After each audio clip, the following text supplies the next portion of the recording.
आखिर कहाँ से आया E बराबर mc²? इसको हिंदी में बोलते हैं आइंस्टीन की द्रव्यमान ऊर्जा समीकरण।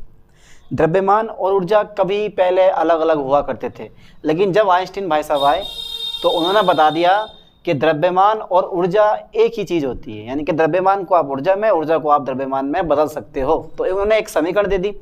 समीकरण क्या थी? E बराबर mc²। इतनी सी समीकरण थी, E बराबर mc²।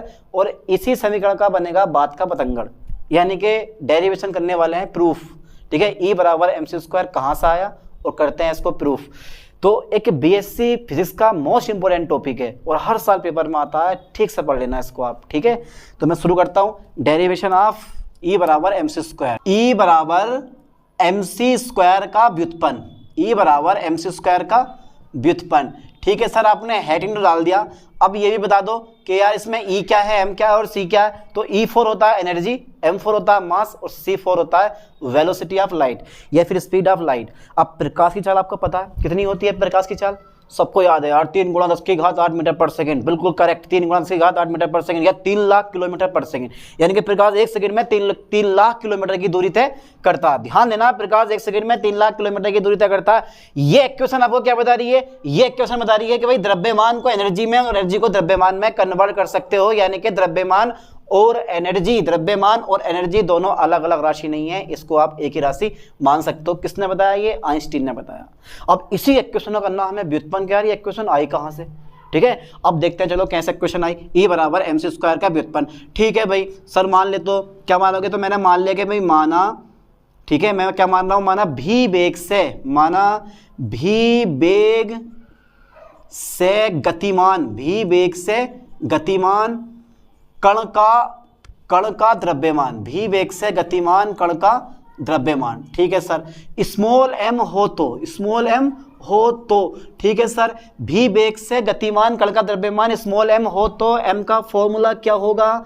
m बराबर होगा m0 अपॉन 1 - v² c²। ये इक्वेशन होती है आइंस्टीन की सापेक्षिकता का नियम, आइंस्टीन की सापेक्षिकता का नियम। तो m बराबर m0 अपॉन 1 - v² c²। अगर कोई पार्टिकल, कोई कण भी वेग से गतिमान है तो उसका द्रव्यमान आप m बराबर m0 अपॉन √1 - v² c² से निकाल सकते हो। ठीक है, ये इक्वेशन ध्यान देना।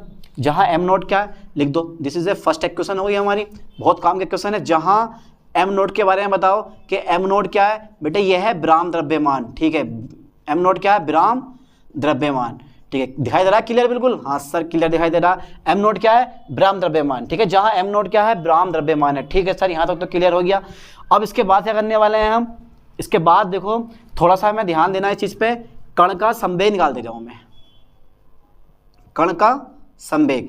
ठीक है सर, संवेग की भी जरूरत है। कण का संवेग, फॉर्मूला क्या होता है संवेग का? संवेग को शो करता हूं P से, तो P बराबर होता है mv। P बराबर कितना होता है? mv। अब क्या करने वाला हूं? फ्रॉम इक्वेशन फर्स्ट से m का मान यहां पर रख देंगे, कोई ज्यादा डिफिकल्ट मैटर नहीं है। तो समीकरण 1 से बेटे m का मान लगा दो, तो मेरे पास आ गया P बराबर, m की जगह लगा दिया मैंने m0 अपॉन 1 - v² c²। ठीक है, और ये आ गया मेरे पास कितना? भी आ गया मेरे पास। ठीक है, आ गया मेरे पास भी। ठीक है सर, इतना मेरे पास भी आ गया। तो P बराबर m0 भी √1 - v² c²। मैंने कुछ नहीं करा है, बस इस m की जगह ये वाला मान उठा के रख दिया है। आप बीएससी में है, सिंपल सी बात है, इतना आपको आना भी चाहिए। क्लियर हुआ यहाँ तक? समझ में आया यहाँ तक? चलिए ठीक है सर, इसके बाद आगे बताता हूँ। देखो अब जो देखो 1 अपॉन √1 - v² c² को मैं मान लेता हूँ गामा। क्या मान लेता हूँ मैं इसको? गामा मान लेता हूँ कि P बराबर m0 × v 1 upon √1 - v² c² को मैं मान लेता हूँ गामा। कुछ इस टाइप से देखो ध्यान से जरा। तो P बराबर, ठीक है सर, m0 v, और इसकी जगह मैं रख दूंगा गामा। इसकी जगह मैंने क्या रख दिया? गामा। किसकी जगह रख दिया? गामा। अभी बताता हूँ, देखो 1 अपॉन √1 - v² c² की जगह मैंने क्या रख दिया? यहाँ पे गामा रख दिया। अभी लगाने वाला हूँ, दोनों पक्षों का कर दो वर्ग, दोनों पक्षों का वर्ग करने पर। कितना इजी डेरिवेशन है, देखो दोनों पक्षों का क्या करने पर बेटे? वर्ग करने पर। दोनों पक्षों का वर्ग कर दो, स्क्वायर कर दो यार, वर्ग करने पर। ठीक है सर, स्क्वायर कर दे रहे हैं। तो वर्ग मैंने जब करा दोनों पक्षों का, तो मेरे पास आएगा P² बराबर पी स्क्वायर बराबर, ठीक है, एम नोट स्क्वायर, ठीक है, भी स्क्वायर, ठीक है, फिर गामा स्क्वायर, ठीक है। इक्वेशन नंबर हो गई मेरे पास सेकंड। इक्वेशन नंबर कौन सी है मेरे पास? सेकंड हो गई। यहां तक क्लियर हुआ? ठीक है, तो मेरा कुछ नहीं करा। अब मैंने जो माना है, बट जो मैंने माना है वो मैंने क्या माना है कि भाई मेरे पास जो गामा बराबर आया है वो आया है 1 अपॉन अंडर रूट 1 माइनस भी स्क्वायर अपॉन सी स्क्वायर। इसी की जगह तो मैंने गामा रखा, यानी कि 1 अपॉन अंडर रूट 1 माइनस भी स्क्वायर अपॉन सी स्क्वायर की जगह गामा आ गया। दोनों पक्षों का मैंने वर्क कर दिया। मेरे पास इक्वेशन नंबर कौन सी हो गई? सेकंड हो गई। यहां तक क्लियर हुआ? अगर चीज समझ में ना आ रही है तो मुझे बताओ, ठीक है नहीं उस चीज को। तो अब मैं देखो कर रहा हूं, फिर अगेन दोनों पक्षों का वर्क कर दो बेटे, दोनों पक्षों का फिर से वर्क करो। तो ठीक है सर, दोनों पक्षों का स्क्वायर करने पर यानी कि वर्ग करने पर, लो सर दोनों पक्षों का मैंने वर्ग कर दिया। अब क्या होने वाला है? लैम्डा स्क्वायर बराबर 1 का स्क्वायर यानी कि 1 माइनस भी स्क्वायर अपॉन सी स्क्वायर हो जाएगा मेरे पास डेटा, है ना। अब इस सी स्क्वायर गुणा करो 1 से, भिन्न तो आपको हल करनी आती है, क्रॉस मल्टीप्लाई, हाँ यार आती होगी, ठीक है। तो एक काम कर रहा हूं, देखो इस 1 लगा के इसकी मल्टीप्लाई इससे, इसकी मल्टीप्लाई इससे कर दे रहे हैं और सी स्क्वायर पहुंच जाएगा हमारा ऊपर। तो gamma square r equal to, ये आ जाएगा सी स्क्वायर ऊपर पहुंच गया, ये आ गया मेरे पास सी स्क्वायर माइनस के भी स्क्वायर, ठीक है। बस यहां होता है, देखो मौके पे चौका मारना। अब ये जो भाग वाला है इधर गुणा में ले जाओ, gamma square c square minus भी स्क्वायर बराबर हो गया मेरे पास सी स्क्वायर, ठीक है सर। अब मैथमेटिक के रूल चल रहे हैं यहाँ पे, कितना इजी पॉइंट होने वाला है। अब इस गामा स्क्वायर के मल्टीप्लाई कर दो, अंदर कर दें, गामा स्क्वायर की मल्टीप्लाई करो सी स्क्वायर से भी, भी स्क्वायर से भी, और ये सी स्क्वायर हमारा ऐसे के ऐसे रह जाएगा। चलो देखो फिर ध्यान से, तो बेटे गामा स्क्वायर ये आ गया मेरे पास सी स्क्वायर, ठीक है, गामा स्क्वायर भी स्क्वायर बराबर हो गया मेरे पास कितना बेटे? सी स्क्वायर, ठीक है सर। इतना तो हो गया, gamma square c square minus gamma square भी स्क्वायर बराबर सी स्क्वायर, ठीक है भाई। अब मैं एक काम करने वाला हूं, यहां से मैं इस गामा स्क्वायर भी स्क्वायर की वैल्यू निकालूंगा। क्यों निकालूंगा? क्योंकि देखो गामा स्क्वायर भी स्क्वायर का मान मेरे पास ये भी है, ध्यान देना, भी स्क्वायर गामा स्क्वायर का मान मेरे पास है, तो मैं इस गामा स्क्वायर भी स्क्वायर की वैल्यू निकालूंगा। तो देखो ये जो माइनस वाला है ये मैं इधर ले जाऊंगा प्लस में, जो प्लस का सी स्क्वायर है वो बराबर के इधर में आ जाएगा। ये तो समझ में आता है, जो माइनस वाला होता है बराबर के इधर प्लस में जाता है, जो प्लस वाला होता है बराबर के इधर माइनस में आता है। तो मेरे पास जो डेटा बनेगा बेटे वो बनेगा गामा स्क्वायर भी स्क्वायर बराबर बनेगा gamma square c square minus के सी स्क्वायर, ठीक है। ये जो मेरे पास है ये वाला इधर और ये वाला इधर, ये हो गया मेरे पास, ठीक है। इसको मैं इक्वेशन बना लूंगा थर्ड, काम के इक्वेशन है मेरे पास। कौन सी इक्वेशन वाली? मैं इसको थर्ड बना ली। अब जो मेरे पास ये जो गामा स्क्वायर भी स्क्वायर का मान आया वो समीकरण में का रखने वाला हूँ, सेकंड में रखने वाला हूँ। तो यहां तक का स्क्रीनशॉट लें, इसके बाद करते हैं आगे।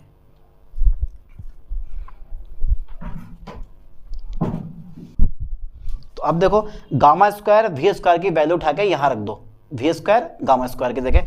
तो मैं भी बस वही करने वाला हूं। तो बेटे मेरे पास आ जाएगा पी स्क्वायर, ठीक है। तो ये आ जाएगा मेरे पास पी स्क्वायर बराबर आ गया, देखो ये एम नोट स्क्वायर मैंने ऐसे रहने दिया है, ठीक है। तो ये भी स्क्वायर की जगह आ जाएगा मेरे पास कितना? Gamma square c square, gamma square c square minus आ जाएगा मेरे पास कितना बेटे? सी स्क्वायर। कितना इजी टॉपिक हो रहा।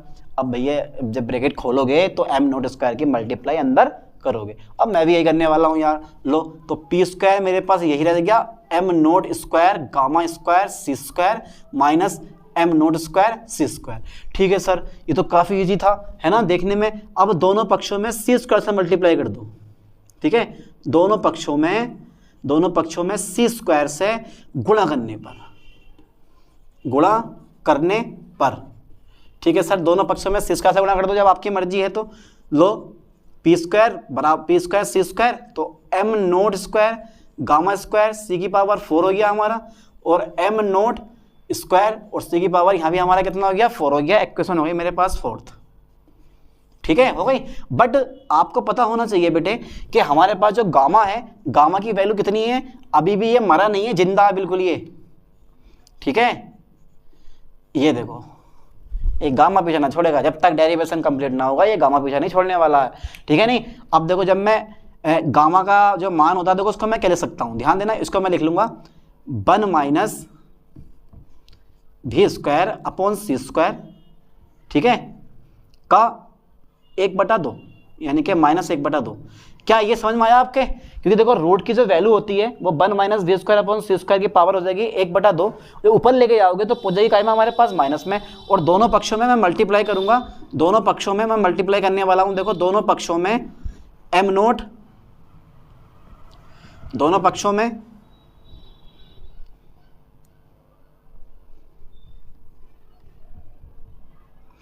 पक्षों में एम नोट सी स्क्वायर से गुणा करने पर,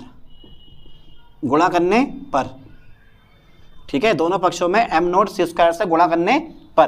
देखो मैं करने वाला हूँ, तो मेरे पास गामा बराबर हो जाएगा यहाँ पर 1 माइनस, जब मैं गुणा करूँगा दोनों पक्षों में तो मेरे पास बेटे ये आएगा। देखो जब मैंने दोनों पक्षों में एम नोट सी स्क्वायर से गुणा करी तो मेरे पास आएगा M note c square gamma, और यहाँ भी एम नोट सी स्क्वायर, तो 1 माइनस भी square upon c square minus के 1/2 आ जाएगा। और यहाँ लगाएंगे हम द्विपद प्रमेय। नाम सुना आपने द्विपद प्रमेय का? पढ़ा होगा 11वीं क्लास में द्विपद प्रमेय। इसको खोलने पर बहुत लंबा विस्तार होता है, तो मैं भी वही करने वाला हूँ, फॉर्मूला अप्लाई करने वाला हूँ। एम नोट सी स्क्वायर मेरे दोस्त, फिर आ जाएगा 1 प्लस 1/2 भी स्क्वायर अपॉन सी स्क्वायर। ठीक है, ये कहानी लगातार चलती रहेगी द्विपद प्रमेय से, और आगे भी ऐसे रहेगा हमारा। ठीक है, आगे भी ऐसे का ऐसे रहेगा। तो एम नोट सी स्क्वायर बराबर 1 plus half v square upon c square plus dot dot dot dot, ये कहानी आगे को चलती रहेगी। ठीक है, तो अब देखो जरा, अब मैं एम नोट सी स्क्वायर से अंदर कर दूंगा मल्टीप्लाई, और ये मेरे पास वैल्यू आएगी M note c square gamma की। तो यहाँ मेरे पास डेटा आ जाएगा एम नोट सी स्क्वायर, ठीक है, इसकी गुणा मैंने इससे कर दी, प्लस हाफ प्लस हाफ। देखो जब मैं इस एम नोट सी स्क्वायर के मल्टीप्लाई करूंगा तो सी स्क्वायर से सी स्क्वायर कट जाएगा, मेरे पास आ जाएगा खाली एम नोट भी square plus dot dot dot dot plus. ठीक है, इतना मेरे पास डेटा आ जाएगा ये वाला। आ गया? देखो ध्यान देना, जब मैंने एम नोट सी स्क्वायर के मल्टीप्लाई इससे कर दी, यहाँ पे द्विपद प्रमेय लगा है, लिख लेना आगे कि द्विपद प्रमेय से। तो द्विपद प्रमेय से 1 plus half v square upon c square plus dot dot dot, बहुत सारे पद इसमें आते रहेंगे, है ना। तो एम नोट सी स्क्वायर की मल्टीप्लाई मैंने यहाँ भी करी है, एम नोट सी स्क्वायर की मल्टीप्लाई मैंने यहाँ भी करी है, तो सी स्क्वायर से सी स्क्वायर कट गया, मेरे पास एम नोट वी स्क्वायर रह गया प्लस डॉट डॉट आगे बताते रहेंगे। अब आगे देखो जरा, ठीक है, तो मैं इसको कर देता हूँ इरेज, क्योंकि अब इसका कोई काम नहीं रहा। देख लेते हैं एक बार और।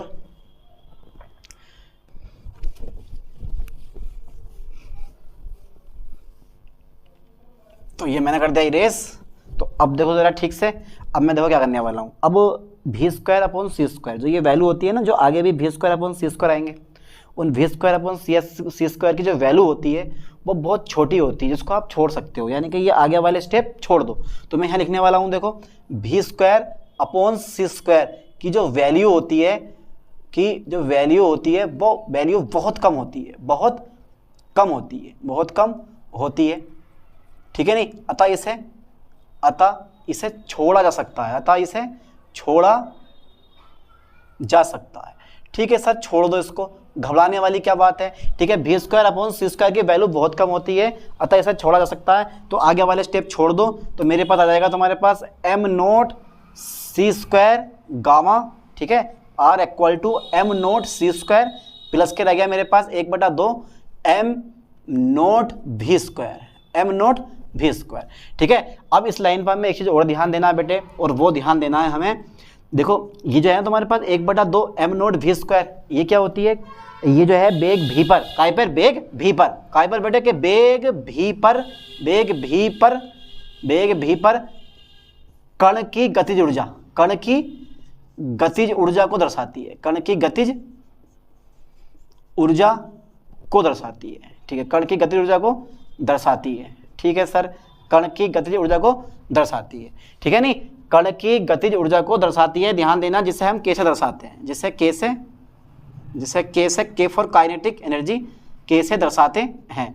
ठीक है सर, ये तो बड़ा इजी टॉपिक था, कंप्लीट हो गया। अब यू नो, तो एम नोट सी स्क्वायर ये भी एनर्जी होती है और ये भी एनर्जी है, इसका मतलब है ये भी क्या है? एनर्जी है। कहने मतलब ये है कि M note c square gamma को अपेक्षकीय ऊर्जा कहते हैं। किसको? M note c square gamma को अपेक्षकीय ऊर्जा कहते हैं, यानी कि E बराबर हो गया हमारे पास m note c square gamma. ध्यान देना है, m note c square gamma क्या हो गया? E बराबर M note c square gamma हो गया मेरे पास, ठीक है नहीं। अब आप जानते हो कि मैंने गामा की वैल्यू, कौन सी ऊर्जा है मेरे पास, ये अपेक्षकीय ऊर्जा कहते हैं, इसे ई से दर्शाते हैं। चलो मैं लिख दे रहा हूँ, इसे कैपिटल ई से दर्शाते हैं, लिखने की जरूरत नहीं है, अगर चाह रहे हो तो लिख लियो, कैपिटल ई से दर्शाते हैं। तो ये बराबर m not c square gamma, but gamma की वैल्यू मैंने लिखवा रखी है कि गामा की वैल्यू कितनी है, कि गामा की वैल्यू मेरे पास होती है बेटे एम नॉट सी स्क्वायर, और गामा की वैल्यू मेरे पास आ जाती है 1/√1 माइनस भी स्क्वायर अपॉन सी स्क्वायर। ये तो आती है कि मैंने 1/√1 माइनस गामा की value 1/√1 minus B square upon c square, क्योंकि ये आपका पीछा नहीं छोड़ने वाला। तो इसकी जगह मैंने लगा दिया, देखो गामा की जगह √1 minus B square upon c square. तो जो मेरे पास ई की वैल्यू आ गई है अब आप जानते हो कि भाई देखो समीकरण 1 से फ्रॉम इक्वेशन फर्स्ट के यार, फ्रॉम इक्वेशन फर्स्ट से आप क्या करने वाले हो सर, भाई हमें पता है कि हमने इक्वेशन शुरू में ही माना है m nought √1 minus B square upon c square बराबर एम, ये हमने शुरू में मान लिया। जब हमने शुरू में माना कि m nought √1 minus B square upon c square बराबर एम माना है, तो भाई हम क्यों ना ई बराबर इसको लिख दें m nought upon √1 minus B square upon c square को एम सी स्क्वायर, और यही क्या है हमारे पास, ई बराबर एम सी स्क्वायर। यही क्या है हमारे पास, ई बराबर एम सी स्क्वायर द्रव्यमान ऊर्जा समीकरण है। लिख दे रहा हूं मैं नीचे कि यही क्या है मेरे पास, यह द्रव्यमान ऊर्जा समीकरण है, यह द्रव्यमान ऊर्जा क्या बेटे, द्रव्यमान ऊर्जा समीकरण है, यह द्रव्यमान ऊर्जा समीकरण है, ई बराबर एम सी स्क्वायर। ठीक है, समझ में आया थोड़ा बहुत, ठीक है। तो इसके तो प्रूफ हो गया। तो अब इसका क्या रोल है, इस चीज का क्या रोल आता है, मैं इसको कर देता हूं इरेज यहां पर, क्योंकि इसका अब हमारे पास कोई काम नहीं है। और जब इसका कोई काम नहीं है तो अब देखो जरा ध्यान से, देखो ये तो मेरे पास पीछे संवेग है ही, ठीक है। अब मैं क्या करने वाला हूं, M naught square gamma square C4 दिख रहा है ना, तो ये मेरे पास द्रव्यमान ऊर्जा समीकरण ये बराबर एम सी स्क्वायर आ गई, और ई का मान है m not c square gamma. ठीक है, तो ये देखो m naught square gamma square c की पावर 4। अब देखो अगर मैं इसका स्क्वायर कर दूंगा ना तो इसका भी स्क्वायर हो जाएगा, इसका भी स्क्वायर हो जाएगा, 2 का वर्ग 2 की पावर 4 है, यानी कि ये सी की पावर 2 है, तो 4 हो जाएगी, गामा स्क्वायर हो जाएगा। अब जो है मैं इसको जो है इतना छोड़ देता हूँ, क्योंकि ये मेरे पास बाहर का है, क्योंकि इसका यूज होने वाला है अब इसमें।